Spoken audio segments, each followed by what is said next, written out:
So आज आपण पुन्हा एकदा अस्तित्व सोशल फाउंडेशन वन विजन मध्ये भेटत आहोत आणि आज आपण इथे फिटनेस फंडा ह्या टॉपिक विषयी जाणून घेणार आहोत. आणि हा टॉपिक आपल्या सर्वांना सांगण्यासाठी, शिकवण्यासाठी आज आपल्या बरोबर इथे मिस श्वेता भोसले ह्या उपस्थित आहेत. प्रथम वेलकम मिस श्वेता, तुम्ही इथे आलेला आहात आणि आम्हाला अतिशय आनंद झालेला आहे. आणि त्याचबरोबर तुम्ही इतकी छान इन्फॉर्मेशन आम्हाला सर्वांनाच देणार आहात, त्यासाठी आम्ही एक्साइटेड पण आहोत. तर नक्कीच पुढे जाण्याआधी आपण थोडंसं मिस श्वेता भोसले आहे त्यांच्याविषयी जाणून घेऊयात. तर मिस श्वेता ज्या आहेत त्या इंटरनॅशनल कराटे, वावोनिम मार्शल आर्ट्स आणि किक बॉक्सर आहेत. सो नक्कीच आपल्याला खूप काही त्यांच्याकडून आज शिकायला मिळणार आहे. सो जास्त वेळ न घालवता आपण मिस श्वेता आहेत तर त्यांना सांगूयात की पुढे आम्हाला मार्गदर्शन करावं आणि सांगावं की एक्झॅक्टली आम्ही फिट कसं राहू शकतो. Welcome Shweta.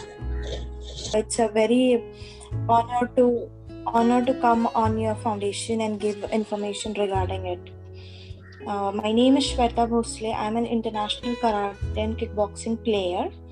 I have completed my black belt and I have been won medal for International Women's Championship, South Asian Championship in Dhaka, Bangladesh. I have won 1 gold medal over there and 2 silver medal over there. And today we are gonna discuss on health funda, how ma'am has introduced that. So सगळ्यात महत्त्वाची गोष्ट म्हणजे की नियमित व्यायाम करावा. Early in the morning, whenever you get up early in the morning, सकाळी उठल्या आपला व्यायाम हा आपल्या रुटीन मध्ये असला पाहिजे. इट्स लाईक खूप लोकांना असं असतं की त्यांनी व्यायाम करायला आळस येतो किंवा ते रोजच्या रोज रेग्युलर एक बिझी शेड्यूल असल्यामुळे जमत नाही, असं खूप लोक रिझन्स देतात व्यायामासाठी. So you should not give that reasons because health is more important than anything. म्हणजे जर आपली हेल्थ जर चांगली नसेल तर आपण आयुष्यात काहीच नाही करू शकत ना. Health is very important. नंतर औषध उपचार करण्यापेक्षा अगोदरच आपण जर आपल्या हेल्थकडे प्रॉपरली लक्ष दिलं, for an example every day आपण जर 10 मिनिट्स स्टार्टिंगला, it's not an hard and fast rule की तुम्ही 2 तास 3 तास 1 तास कंपल्सरी केलंच पाहिजे. स्टार्टिंगला इट्स अन सायकोलॉजी की early in the morning whenever you get up, you have your morning routines and you have a morning routine in which physical fitness is already there. म्हणजे स्टार्टिंगला जेव्हा आपण कधी पण सुरुवात करेल फिजिकल फिटनेस साठी, त्यावेळेस 20 minutes 15 minutes to start your day. आणि एक सवय लागेपर्यंत साधारण एक हफ्तापर्यंत आपण 15 मिनिट्सचा रुटीन ठेवला, त्याच्यानंतर 10 मिनिटं वाढवली, त्याच्यानंतर 20 मिनिटं वाढवली, असंही आपण करू शकतो. की त्याने काय होईल की बर्डन नाही येणार आपल्यावर कोणत्याही गोष्टीचं की मला 1 तास करायचंय, मला 2 तासच करायचंय. No, it's not in hard and fast rule. Because खूप वेळेस असं होतं की आपण पहिल्याच दिवशी 1 तासाचा 1.5 तासाचा वर्कआउट केला आणि 2 दिवसानंतर ना आपण उठलोच नाही आणि आपण ग्राउंडला पण नाही गेलो, आपण इनिशिएटिव्हच नाही घेतलं की आपण परत फिजिकल फिटनेस कडे लक्ष द्याल. त्याने काय होतं की स्टार्टिंगला तुम्ही करताना कधीही 15 मिनिट्सचा टाइम 15 मिनिट्स करायचं फर्स्ट वीक मध्ये आणि त्याच्यानंतर 10 मिनिटं वाढवत जायची. त्याने काय होईल की बॉडीलाही जास्त एक्झर्शन नाही होत. बिकॉज खूप वेळा असंही होतं की कोणतीही नवीन गोष्ट स्टार्ट करताना आपल्याला खूप महत्वाचं असतं की बॉडीला ती गोष्ट सहन होणे, एक सवय लागणे बॉडीला. That is very important. दुसरी महत्वाची गोष्ट, अर्ली इन द मॉर्निंग. जेव्हा कधी तुम्ही अर्ली इन द मॉर्निंग उठता, पहिलं तर सकाळी लवकर उठणे हा जीवनाचा अविभाज्य घटक असला पाहिजे की early in the morning get up at 6, 7 whatever you want, but 7च्या अगोदर तुम्ही उठलेच पाहिजे, 6च्या अगोदर. आणि त्याच्यानंतर whenever you get up early in the morning, first have a warm water with lemon and honey. Now it's it depends on you की तुमच्या बॉडीला लेमन आणि हनी सूट होतंय का. It is all up to you. But I precisely take lemon and honey warm water. After that you do your workout, whatever, like startingला running, walk, daily 15-20 minutes walk, then your warm up, everything, and after that you can have your daily routine. and त्याच्यानंतर ना मग एक proper breakfast मध्ये try to avoid tea. you should try to avoid tea because T मध्ये खूप जास्त प्रमाणात caffeine असतं. कॅफिनमुळं इट्स लाईक, आणि आपल्या इथं पुण्यामध्ये अमृततुल्य हा प्रकार आहेच. म्हणजे अमृततुल्याशिवाय काय म्हणतात, दिवसच नाही, सुरुवातच नाही होत दिवसाची. So it should not be like that. See, try to स्टार्टिंगला जिथे आपण 1 कप घेतो ना, म्हणजे असं नाहीये की उद्या मी असा निश्चय केला आणि लगेचच माझं बंद होणार. No, it's not like that. ते मग so do one thing is like, जिथे आपण 1 कप चहा घेतो early in the morning, you should take half cup. मग त्याच्यानंतर ना सवय होत मग तो कमी होऊन जातो. हळूहळू कमी करायला प्रयत्न करायचा, पण प्रयत्न करायचा, प्रयत्नार्थी परमेश्वर. मग टी स्पेशली टी वर्ज करायचा आपल्या ब्रेकफास्ट मधून. अर्ली इन द मॉर्निंग ब्रेकफास्टला आपण फ्रुट्स मध्ये आता सगळ्यात म्हणजे काय म्हणतो, स्वस्त मध्ये किंवा सगळ्यांनाच ह्याच्यासारखं होण्यासारखं सगळेच खाऊ शकतील. It's like banana. You can have a banana because banana has a certain fibres which increase your energy level. जर आपण शुगर घेतलं, अर्ली इन द मॉर्निंग आपण चहा पिलो, तर त्याच्यात शुगर असतं. ठीक आहे. सो फ्रुट्स मध्ये फायबर, विटॅमिन्स, ह्या सगळ्या गोष्टी असतात की जेणेकरून ते जे एनर्जी लेवल आहे ना, ती एनर्जी खूप पटकन रिलीज नाही होत त्यांची. स्लोली जशी जशी गरज असते तसं ती एनर्जी रिलीज होते. So you should. चहाने काय होतं, चहा आपण घेतो आणि चहाने पटकन आपली एनर्जी लेवल वाढते आणि ती पटकन डाऊन पण होते. आणि त्याच्यानंतर ना खूप साऱ्या गोष्टी, जसं पित्ताचा त्रास आहे, खूप सगळ्या गोष्टी त्याने हे होतात. म्हणून सगळं early in the morning have your proper breakfast. Like पोहे असतील, उपीट असेल, घरगुती घरात बनवलेला ब्रेकफास्ट खाणं हे महत्वाचं. मग त्याच्यात आपण असंही करू शकतो, रात्रीचं झोपताना 4 बदाम भिजवून ठेवायचे आणि सकाळी उठल्यावर त्याचे जे पील्स असतात, peel it and then have it. Don't have that banana, don't have that what we say, बदाम ते तसेच खायचे नाही, पील करायचं आणि मग खायचे. हे झालं ब्रेकफास्ट हा राजासारखा झाला पाहिजे. म्हणजे त्याच्यात विटॅमिन, परत कॅल्शियम, हे सगळ्या गोष्टी त्याच्यामध्ये आल्याच पाहिजे. त्याच्यानंतर ना ब्रेकफास्ट झाल्यानंतर ना आपल्याला खूप अशी सवय आहे की पहिल्यापासूनच सवय की जेवण झालं, नाश्ता झाला की आपण लगेच पाणी पितो. पाणी लगेच नाही प्यायचं. पाण्याला कमीत कमी अर्धा तासाने पाणी प्यायचं. अर्धा तासाने कधीही पाणी प्यायचं. आणि सगळ्यात महत्वाचं, आपण जेव्हा वॉर्म वॉटर घेतो, वॉर्म वॉटर घेतल्यावर पण अर्धा तासाचा break. You have your everything scheduled and then have your breakfast आणि ह्याच्यामध्ये थोडासा अंतर पाहिजे. परत ब्रेकफास्ट झाल्यानंतर नाही पाणी अर्धा तासाने प्यायचे. हा झाला मॉर्निंगचा पार्ट. मग तो डेली रुटीन स्टार्ट झाला. आफ्टरनून मध्ये हॅव युअर चपाती, राईस. दिवसातला 1 मील मध्येच राईस घ्यायचा. राईस दोन्ही मील्स मध्ये नाही घ्यायचा. आणि राईस घ्यायचा, बरेचदा हा मिसकॉन्सेप्ट आहे की राईस खाल्ल्याने जाड होतं, बट नाही. त्यात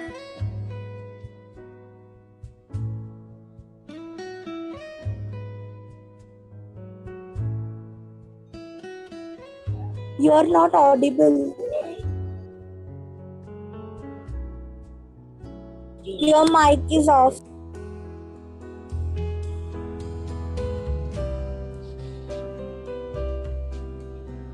Am I audible now? Yes. Yes, Shweta, you audible now. Thank you. I am audible ना? Okay. So आपण होतो दुपारच्या जेवणाच्या वेळी. तर दुपारीही जेवण करायच्या अर्धा तास ते 1 तास अगोदर, तसं तर आयुर्वेदानुसार 1 तास अगोदर पाणी प्यायचं नसतं. काय होतं की आपल्याला भूक लागलेली असते. फॉर एक्झाम्पल, आता हे सोप्या भाषेत समजवायचं म्हणलं तर, फॉर एक्झाम्पल आग लागली आहे कुठेतरी आणि त्या आगीवर पाणी टाकलं आपण, तर ती आग विझणारच ना. तसंच आपल्या शरीराचंही आहे. आपल्या पोटाला आपल्याला भूक लागली आणि भूक लागल्यानंतर ना आपण अगोदरच पाणी पिलो, आपण समजा 1 ग्लास पाणी पिलो, तर ती भूक कुठे ना कुठे डायजेस्टिव्ह सिस्टीमवर पण त्याचा परिणाम होतो. डायजेशन प्रॉपरली होत नाही. खूप जणांना डायजेशनचे प्रॉब्लेम्स असतात, ते याच्यामुळेच असतात की अर्धा तास अगोदर आपण जेव्हा कधीही जेवण करणार आहोत त्याच्या अर्धा तास अगोदर पाणी प्यायचं नाही आणि मग जेवण करायचं. जेवण झाल्यानंतरही अर्धा तासाने पाणी प्यायचं. आणि सगळ्यात महत्वाची गोष्ट की जेवणाचा टाइम हा रोजचा नियमितच असावा.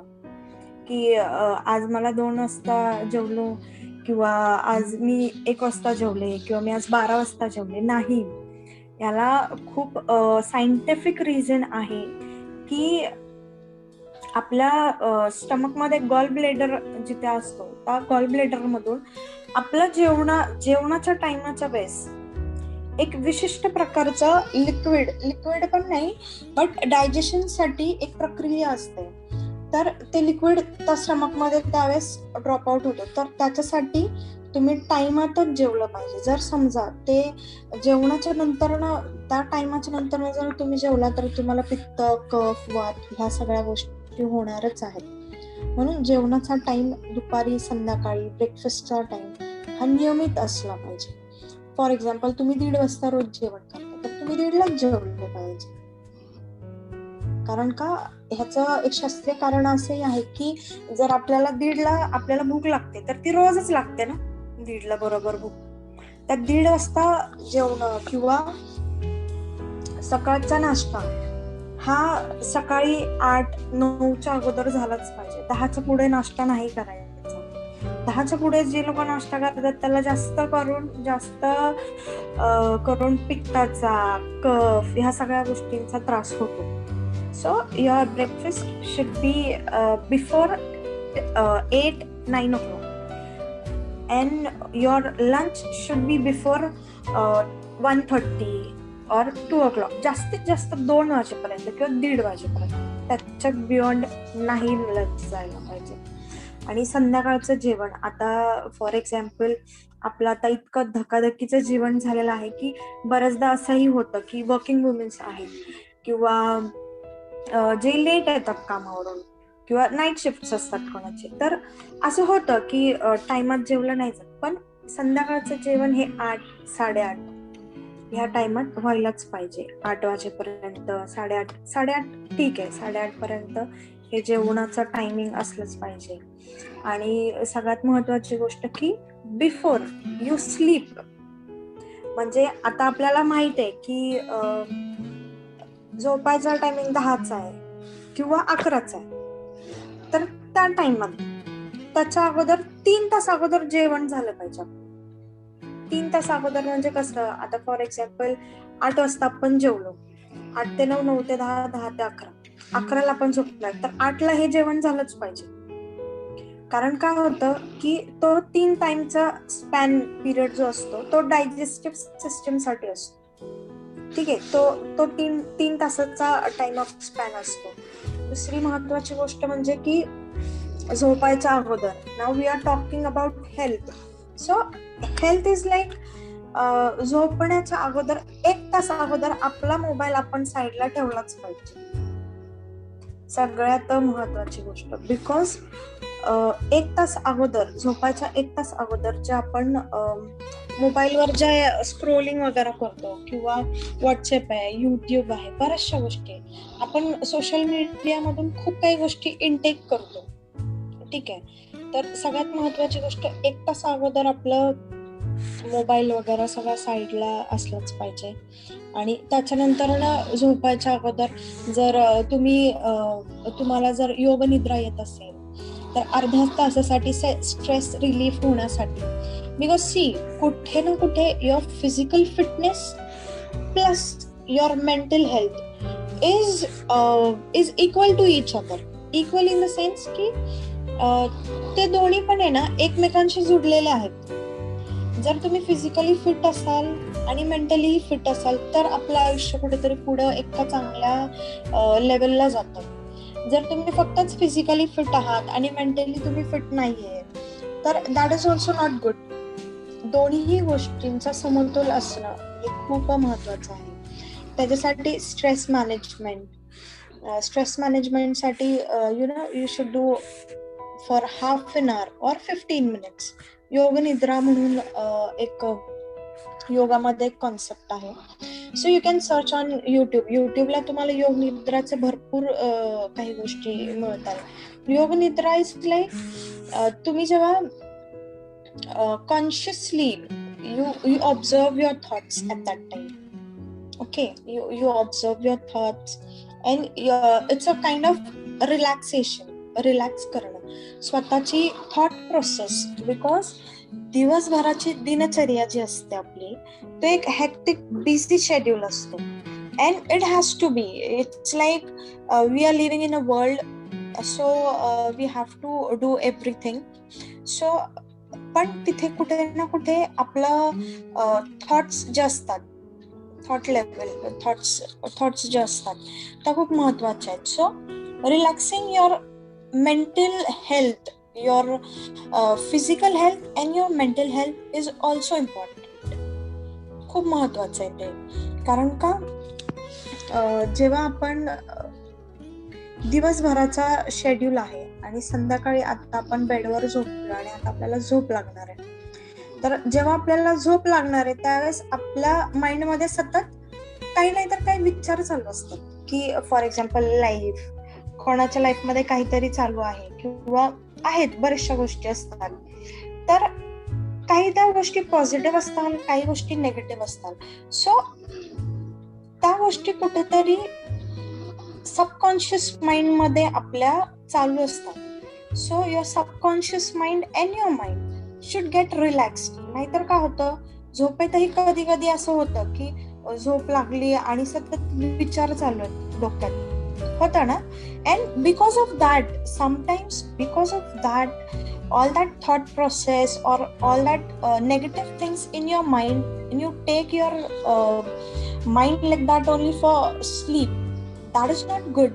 You should relax your thoughts, you should relax your mind and then go off to sleep. Because 7 hours or 9 hours, minimum 7 to 9 hours sleep is very important for your health. Health is a very important thing. Because health is wealth. It's like health is wealth. मग त्याच्यासाठी सगळ्याच गोष्टी येतात की आपली 7 ते 9 तासाची झोप, आपला डाएट, आपली फिजिकल फिटनेस, आपली थॉट प्रोसेस, आपला डेली रुटीन्स, ह्या सगळ्या गोष्टी. So early in the morning जर आपण संध्याकाळचं लवकर झोपलो आणि सकाळी लवकर उठलो, ह्यानी पण खूप फरक पडतो. आणि सगळ्यात महत्वाची गोष्ट म्हणजे अर्ली इन द मॉर्निंग तुम्ही संध्याकाळची जर एक चांगली झोप घेतली 7 to 9 hours किंवा 7 to 8 hours, तर मॉर्निंगला उठल्यानंतर ना तुम्हाला फ्रेश वाटतं. कधी कधी असंही होतं ना आपल्यासोबत की आपण संध्याकाळी झोपलो, आपण रात्रभर झोपलो, इव्हन तो आपण 8-9 hours ची त्याच्यापेक्षा जास्त स्लीप घेतली, पण तरीही आपली झोप पूर्ण न झाल्यासारखी वाटते किंवा सकाळी उठल्यानंतर ना असं आळस आल्यासारखं वाटतं किंवा असं वाटतं काहीच नाही करावं आता. You feel like that. So it's because की आपला जो कालचा दिवस होता किंवा आपण रात्री झोपताना काहीतरी डोक्यामध्ये टेन्शन घेऊन झोपलो किंवा टेन्शन होतं आणि ते आपण रिझॉल्व्ह नाही केलं किंवा माइंड मध्ये त्या स्टक झालं, काही गोष्टी, काही नेगेटिव्ह गोष्टी स्टक झाल्या. So never take your negative things and go off to sleep. try to resolve it. Try to do yoga nidra while going for your sleep, and early in the morning you will get freshen up. म्हणजे झोप होऊन सकाळी उठल्यावर तुम्हाला फ्रेशच वाटेल. हा झाला हा पूर्ण म्हणजे हा एक रुटीन. हे रुटीन मध्ये कसं आणायचं? आता हे सगळं जे सांगितलं ते ठीक आहे, पण आता हे रुटीन मध्ये कसं आणायचं? तर ह्याची हळूहळू सुरुवात करायची. सगळ्या गोष्टी एकदम करायला नाही जायच्या. आपल्याला अन्नाचं ताट वाढलं असेल तर ते आपण एकदम तर नाही ना खात. See, I am a sportsman. From my childhood I have a habit of physical fitness. म्हणजे I have did my kick boxing, my karate, बोगीनाम, everything. So for me it's easy, it's normal to do 2 hours 3 hours workout, you know, it's very normal for me. But for common people like म्हणजे त्यांनी कधीच physical fitness किंवा health कडे असं काही म्हणजे म्हणतो ना एक रूल किंवा एक रुटीन, डेली रुटीन म्हणून असं कधी केलं नाही. For them it's hard to do because it's an human psychology की कोणतीही गोष्ट सुरुवात करायच्या वेळेस हार्ड वाटते आपल्याला, किंवा आपल्याला असं वाटतं की बाबा मला जमेल का किंवा मी करू शकेल का. पण स्टार्ट करणं, कुठेतरी स्टार्ट करणं, because see health is very important. Health असेल तर आपण आपलं करिअर करू शकतो, आपलं फॅमिली, आपलं जॉब, आपलं शिक्षण, आपलं एज्युकेशन, म्हणजे सगळ्या गोष्टी हेल्थवर डिपेंड आहे. You should be conscious about your health. Health is very important. If your health is for an example, एखादा व्यक्ती आजारी आहे आणि खूप आजारी आहे, तर त्याची पूर्ण दिनचर्या, त्याचं पूर्ण सगळं डेली रुटीन, सगळ्याच गोष्टी कोलॅप्स होतात. सगळ्या गोष्टी कोलॅप्स होतात. मग जर आपण आपली हेल्थ व्यवस्थित ठेवली तर येणारं पुढचं आयुष्य हे खूप महत्वाचं आहे. आणि ह्या आयुष्यात सगळ्यात काही महत्वाचं असेल तर ती हेल्थ आहे. Means you can buy a car, you can buy a home, you can buy anything. Materialistic things I am talking about materialistic things, like you can buy a car, you can buy a car, you can buy a bungalow, you can buy a house, you can buy every materialistic thing in this world, but you could not buy your health. So pay attention towards your health on time, because health is God gifted and you have to pay attention towards your health from your busy and hectic schedules. And thank you Astitva Social Foundation for having me on this health session and giving me an opportunity to talk on this health session. Thank you so much. Thank you Mona Dai. Thank you so much.